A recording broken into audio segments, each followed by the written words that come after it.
কবি বলে গেছেন, জীবে প্রেম করে যেই জন সেই জন সে মিশে ঈশ্বর। ঠিক সেরকম আজকে দেখুন আমাদের খালেক কাকা কিছু বানরদের খাওয়াচ্ছে এবং তারাও সেগুলা আপন মানুষের কাছ থেকে মানুষ যেভাবে ভালোবাসা নেয় দেয় ঠিক ওইভাবে নিচ্ছে।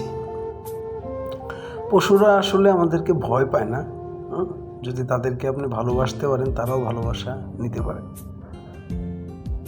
তো যারা আসলে পশু পাখির প্রতি যাদের ভিতরে ভালোবাসা কাজ করে, দয়া মায়া কাজ করে, তাদের মনটা আসলেই সরল।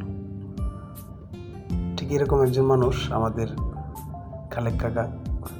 দেখুন উনি নিজ হাতে আজকে বানরদের খাওয়াচ্ছে এবং ওরাও কত আপন ভেবে নিচ্ছে।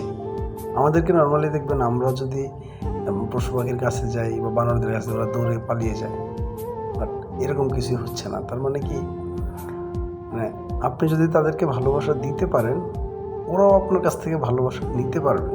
তবে মন মানসিকতা থাকতে হবে কি, তাদের প্রতি ভালোবাসাটা আছে এটা প্রকাশ করতে হবে আপনার যে কোনো মাধ্যমে। এই যে দেখুন কত সুন্দর করে ওরা নিয়ে নিচ্ছে হাত থেকে। আসুন আমরা পশু পাখিকে ভালোবাসি। পশু পাখিকে ভালোবাসবেন, আপনার ভিতর মন সব কিছু ভালো থাকবে এবং তাদের প্রতি যদি আপনার ভালোবাসা কাজ করে, তাহলেই আসলে আপনি প্রকৃত মানুষ।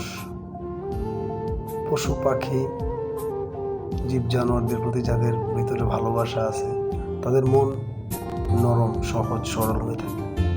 সো আসুন আমরা আমাদের চারপাশে পশু পাখি যারা কিছুই আছে ওদেরকে ভালোবাসি। ওরাও তো আমাদের মতো আল্লাহর সৃষ্টি, তাই না? কথা বলতে পারে না, কিন্তু আমাদের ভালোবাসা দিয়ে ওদের ভিতরে আমরা